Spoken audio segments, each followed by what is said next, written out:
देखिए, जिस तरीके से अभी हमारे अखबार हैं, times of India, Hindustan times, Indian express, ठीक इसी तरीके से आजादी से पहले एक अखबार था नेशनल हेराल्ड, जो कि नेहरू जी ने 1938 में निकाला था।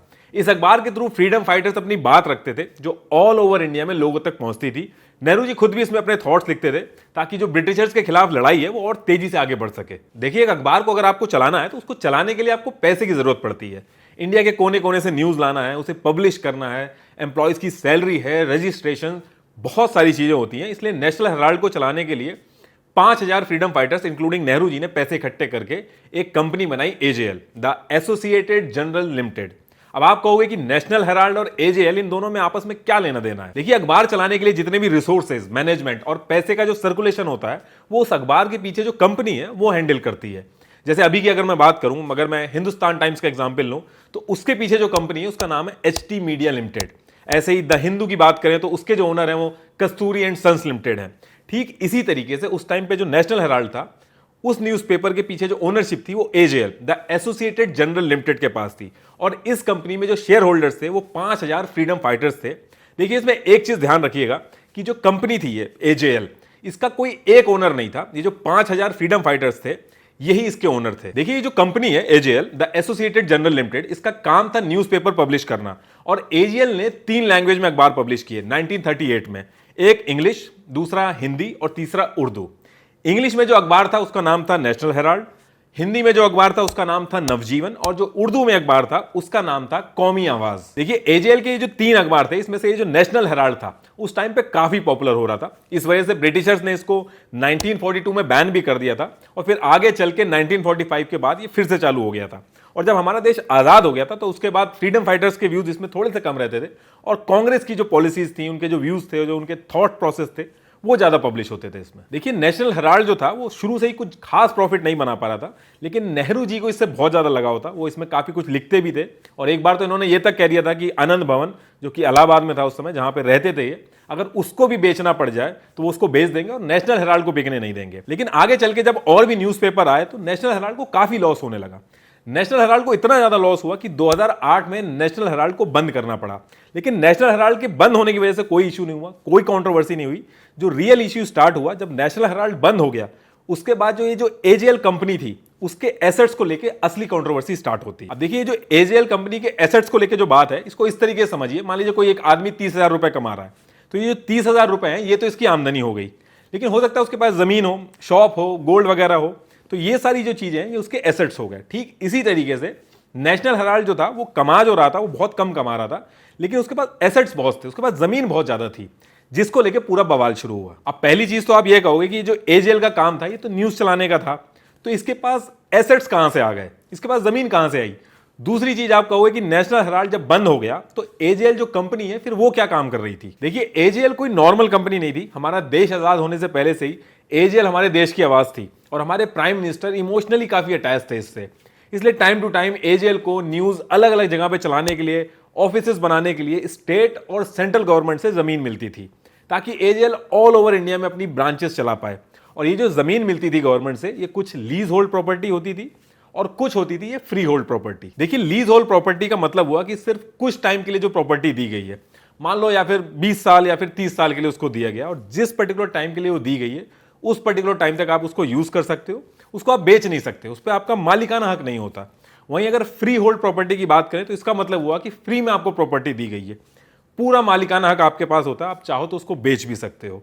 तो ये जो एजेएल है इसको लीज होल्ड प्रॉपर्टी और फ्री होल्ड प्रॉपर्टी दोनों मिली थी। अभी 2013 में आपने सुना होगा कि पंचकुला में सीबीआई की जांच चल रही है, जहां पे एक लीज होल्ड प्रॉपर्टी को इलीगल तरीके से दे दिया गया। ये जो पंचकुला की प्रॉपर्टी थी ये एजेएल की प्रॉपर्टी थी, ये एजेएल का ही केस था। तो ये एक अलग टॉपिक है, इस पे कभी और बात करेंगे। अभी जो हम बात कर रहे हैं वो नेशनल हेराल्ड की बात कर रहे हैं। तो 2008 में जब नेशनल हेराल्ड न्यूज़पेपर बंद हुआ, उसके बाद एजेएल का जो मेन ऑब्जेक्टिव था न्यूज़पेपर चलाने का, तो वो तो बंद हो गया। उसके बाद एजेएल ने प्रॉपर्टी का काम शुरू कर दिया, मतलब कि जो प्रॉपर्टी एजेएल के पास थी उसको मॉल, शॉपिंग कॉम्प्लेक्स वगैरह को रेंट पे देना शुरू कर दिया, और उससे अब कमाई होने लगी। देखिए, जो एजेएल की जो प्रॉपर्टी है ये पूरी कंट्रोवर्सी की जड़ है।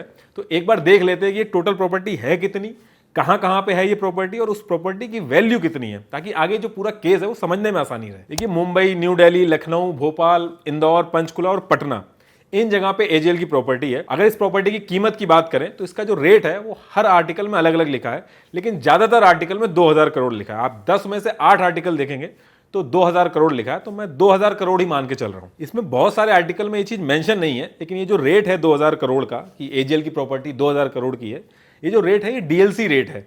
असल में इसकी अगर वैल्यू है वो बहुत ज्यादा है, 6000 करोड़ से भी ज्यादा की है। देखिए डीएलसी रेट यानी कि वो रेट जो गवर्नमेंट डिसाइड करती है किसी भी प्रॉपर्टी का। देखिए जो लोग जमीन खरीदते या बेचते हैं उनको पता होगा कि इंडिया के अंदर ओरिजिनल प्राइस पे जमीन नहीं बिकती है। जो डीएलसी रेट होता है उस रेट पे पेपर तो साइन हो जाते हैं, लेकिन टैक्स बचाने के चक्कर में बाकी पैसा जो होता है वो बैकडोर से लिया जाता है। देखिए अब ये भी देख लेते हैं कि जो एजेएल कंपनी थी ये शुरू तो 5000 फ्रीडम फाइटर्स ने की थी, लेकिन अभी किसके नाम पे है। देखिए 2008 आते आते 5000 में से कई फ्रीडम फाइटर्स की एज काफी हो गई थी जो इस दुनिया में नहीं रहे थे, तो टोटल 1054 शेयर होल्डर्स बचे थे 5000 में से। और इन बचे हुए 1054 शेयर होल्डर्स में से 33% शेयर्स राहुल गांधी और प्रियंका गांधी के थे, करीब 20% से ज्यादा ललित सूरी के थे, ये भी कांग्रेस के खेमे से ही थे। 5% शेयर्स अमिताभ बच्चन के भी बोले जाते हैं, वो इसलिए क्योंकि एक कंपनी रजिस्टर थी जिसका एड्रेस जो था वो अमिताभ बच्चन जी के घर का था, इसलिए लोग एज्यूम करते हैं कि ये भी इन्होंने लिए होंगे। ऑन रिकॉर्ड में कई बार इनसे पूछा गया जिसका जवाब इन्होंने नहीं दिया। अगर कुछ केसेस को छोड़ दिया जाए जिन्होंने आगे चल के अपनी आइडियोलॉजी चेंज नहीं की, ये कहा जा सकता है कि एजेएल की जो ओनरशिप थी वो कांग्रेस के हाथ में थी, क्योंकि हायर अथॉरिटी जैसे डायरेक्टर वगैरह ये सब भी कांग्रेस के पास ही थी। देखिए अभी तक जो हमने डिस्कस किया है, 2008 में नेशनल हेराल्ड बंद हो चुका है। एजेएल जो कंपनी है वो बंद नहीं हुई है, वो अपना प्रॉपर्टी का बिजनेस करके कमाई कर रही है। प्रॉपर्टी की जो कीमत है वो हमने डीएलसी रेट के हिसाब से 2000 करोड़ मान ली है।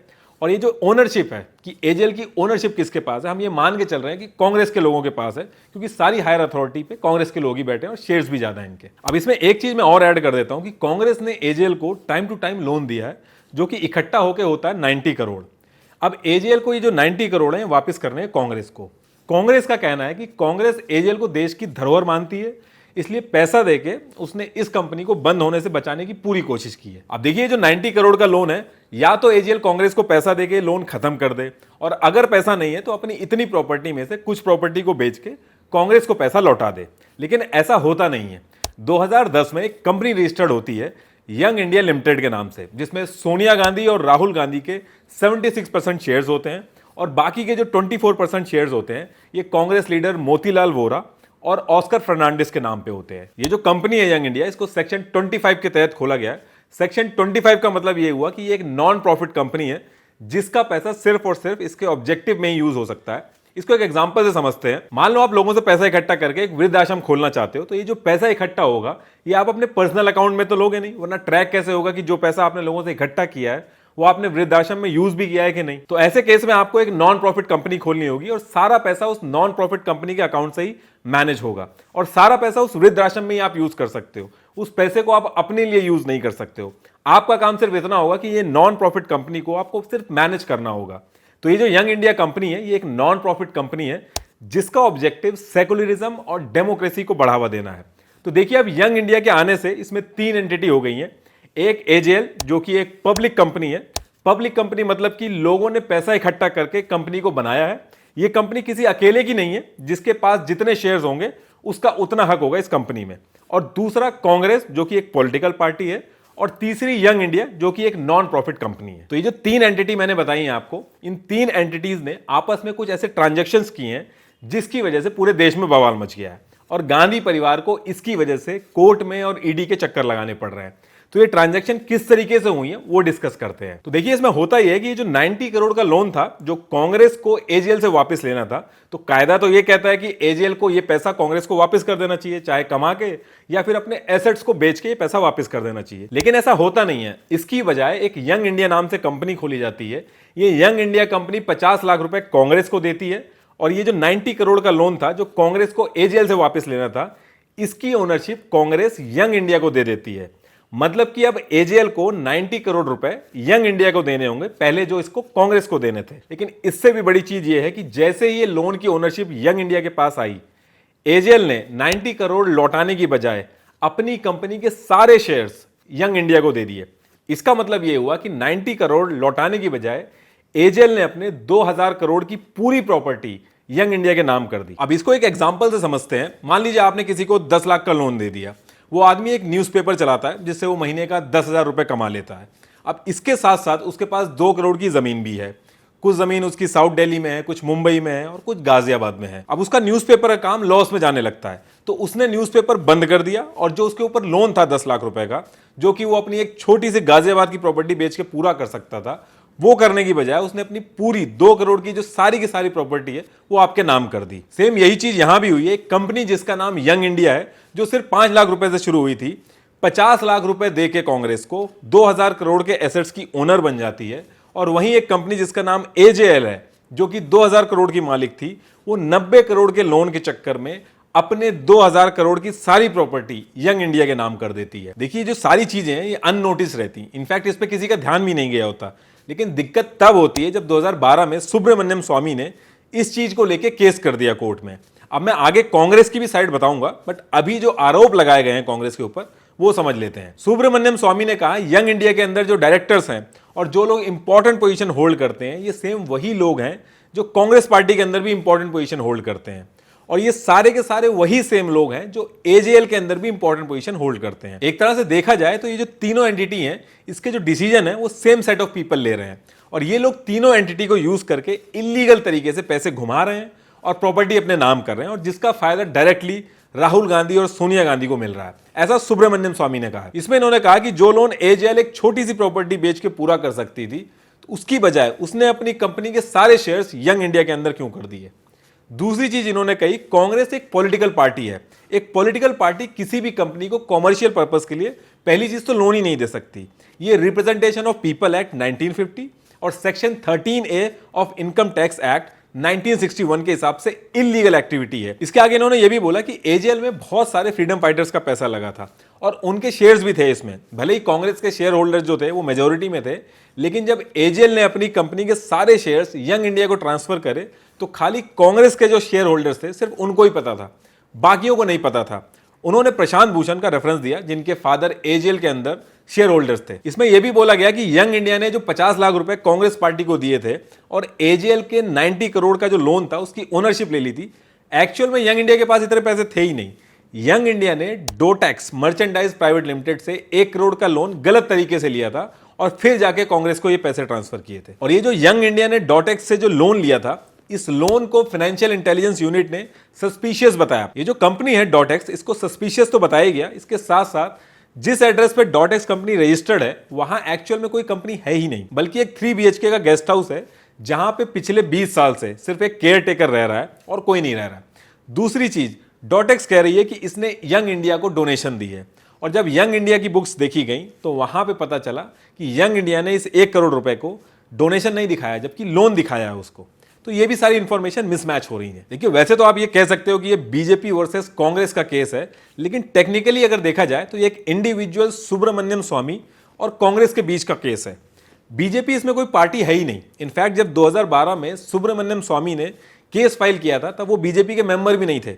बीजेपी के मेंबर वो 2013 अगस्त में बने। देखिए, जितने भी पॉलिटिशियंस हैं इसमें से 95% से भी ज्यादा अगर इनकी किताबें खुल गई तो ये सब कोर्ट के चक्कर लगाते फिरेंगे, क्योंकि ये काम ही ऐसा है, जिसका टाइम होता है वो आराम करता है और बाकी दिक्कत में रहते हैं। पहले अमित शाह कोर्ट के चक्कर लगा रहे थे, अब राहुल गांधी कोर्ट के चक्कर लगा रहे हैं। देखिए, सुब्रमण्यम स्वामी तो कांग्रेस के पीछे पड़े ही थे, इनके साथ साथ इसमें 2 पार्टियां और आके जुड़ गई, एक ईडी और दूसरी इनकम टैक्स डिपार्टमेंट।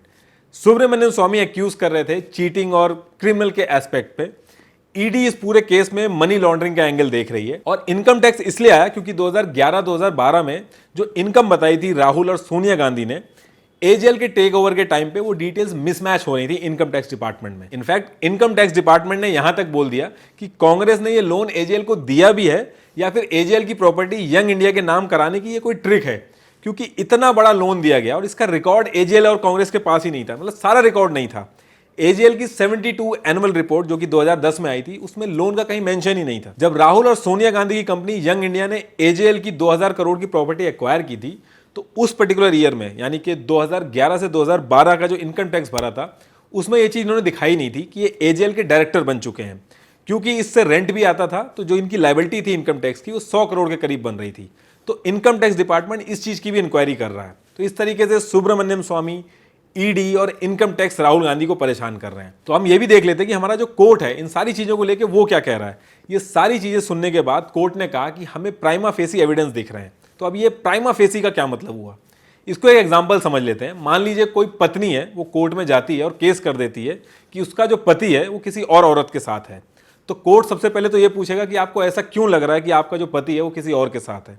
अब पत्नी अगर ये कहती है कि मुझे ऐसा लग रहा है, एक बार मैंने इन दोनों को बाजार में देखा था, तो कोर्ट केस आगे ही नहीं बढ़ाएगा, वो वहीं रिजेक्ट कर देगा। कुछ ना कुछ सॉलिड प्रूफ देना होता है केस स्टार्ट करवाने के लिए भी। इसको कहते हैं प्राइमा फेसी एविडेंस। तो इस केस को लेकर सुब्रमण्यम स्वामी ने जो सबूत दिए उसको देख के कोर्ट ने प्राइमा फेसी एविडेंस एक्सेप्ट कर लिए।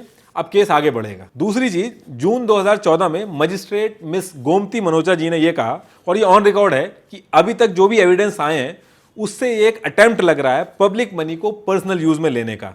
देखिए, अभी तक तो हम लोगों ने सिर्फ एक साइड की स्टोरी सुन ली है। अब ये देख लेते हैं कि कांग्रेस का क्या कहना है इन सारी चीजों पे। इसमें कांग्रेस ने कहा कि एजेएल भी कांग्रेस की है, यंग इंडिया भी कांग्रेस की है, हमारे फ्रीडम फाइटर और नेहरू जी की बनाई हुई ये कंपनी है एजेएल, जिसको हम बंद नहीं होने देना चाहते थे। इसलिए हमने इंडिया के अंदर से एक्सपर्ट बुलाए और उन्होंने ये प्लान इंप्लीमेंट करने के लिए बताया, और इस प्लान को जब हमने इंप्लीमेंट किया तो इससे फायदा भी हुआ, एजेएल प्रॉफिट में भी आई। और रही बात फ्रॉड की, तो ये जो सारी डील है ये कांग्रेस टू कांग्रेस चल रही है, इसमें किसी बाहर वाले की जो इंटरफेरेंस है उसकी कोई जरूरत ही नहीं है। अब इसके रिप्लाई में सुब्रमण्यम स्वामी का कहना है कि जमीन जो है वो गवर्नमेंट की थी, जिसको न्यूज़पेपर चलाने के लिए दिया गया था। ये लोगों का पैसा है, इसको आप पर्सनल मैटर नहीं बोल सकते हैं। जब कांग्रेस से पूछा गया कि यंग इंडिया को बीच में लाने की क्या जरूरत पड़ गई, इस पे कांग्रेस ने कहा कि कांग्रेस एक पॉलिटिकल पार्टी है, ये किसी कॉमर्शियल एंटिटी को टेक ओवर नहीं कर सकती, इसलिए यंग इंडिया को रजिस्टर करके लोन की जो ओनरशिप है वो यंग इंडिया को दी गई। जब पूछा गया कि राहुल और सोनिया गांधी को 76% शेयर्स क्यों दिए गए, इस पे कांग्रेस ने बोला कि यंग इंडिया एक नॉन प्रॉफिट कंपनी है जो कि सिर्फ अपने ऑब्जेक्टिव पे ही पैसा खर्च कर सकती है। इससे भले ही मेजोरिटी ऑफ शेयर्स राहुल और सोनिया गांधी के पास चले गए, लेकिन इससे उनको कुछ प्रॉफिट नहीं हो सकता है। इस चीज के काउंटर में यह बोला गया कि अभी भले ही ये नॉन प्रॉफिट कंपनी है, लेकिन आगे चल के सेक्शन 25 और सब सेक्शन 7 के हिसाब से इसको आगे चल के कन्वर्ट भी किया जा सकता है और इससे फायदा भी उठाया जा सकता है। इस पे कांग्रेस ने कहा कि जो केस अभी हुआ ही नहीं है, जो फ्यूचर में होगा उसकी आप बात कर रहे हो, तो उस हिसाब से तो अभी जो करंट केस चल रहा है ये बनता ही नहीं है। जब फ्यूचर में क्राइम होगा तब आप केस करिएगा। कांग्रेस ने यह भी ऐड किया कि आपने पूरे इंडिया में हल्ला कर दिया, इतना बड़ा केस चला दिया, लेकिन सब लोग मिलकर एक भी प्रूफ ऐसा नहीं दे पाए जिसमें एक भी रुपए का प्रॉफिट राहुल या फिर सोनिया गांधी के पर्सनल अकाउंट में गया हो। जब कांग्रेस से बोला गया कि 90 करोड़ के लिए आपने एजेएल की 2000 करोड़ की प्रॉपर्टी दे दी, आप कोई छोटी सी प्रॉपर्टी बेच के भी ये चीज पूरी कर सकते थे। इस पे कांग्रेस ने बोला कि पहली चीज, एजेएल के पास 90 से 95% लीज होल्ड प्रॉपर्टी है, उसको बेचा नहीं जा सकता, और जो बाकी बची प्रॉपर्टी है उसकी वैल्यू 1.7 करोड़ है। लेकिन ये जो पर्टिकुलर इंफॉर्मेशन कांग्रेस ने दी ये गलत निकली। जब डिटेल्स निकाली गई तो पता चला कि कांग्रेस ने खुद डिक्लेयर किया था कि 70% जो इसके पास प्रॉपर्टी है वो फ्री होल्ड प्रॉपर्टी है, इसको ये बेच भी सकते हैं। और ये जो 1.7 करोड़ की प्रॉपर्टी की वैल्यू बताई इन्होंने, ये भी गलत निकली। इसको जब प्रॉप इक्विटी के रेट से चेक किया गया तो जो दिल्ली की प्रॉपर्टी थी उसका रेट 60 करोड़ निकला, बांद्रा जो प्रॉपर्टी थी उसका 200 करोड़ निकला, पंचकुला का 40 करोड़, लखनऊ का 300 करोड़ का रेट निकला। तो ये जो बचे हुए क्वेश्चंस हैं इन पे कांग्रेस ने सही से क्लैरिफिकेशन नहीं दिया, मे बी आगे चल के दे। और ये जो भीड़ इकट्ठी होती है कोर्ट जाने पे, और ये जो सत्याग्रह वगैरह इन सब की जो बातें चल रही हैं, सब फालतू की बातें हैं।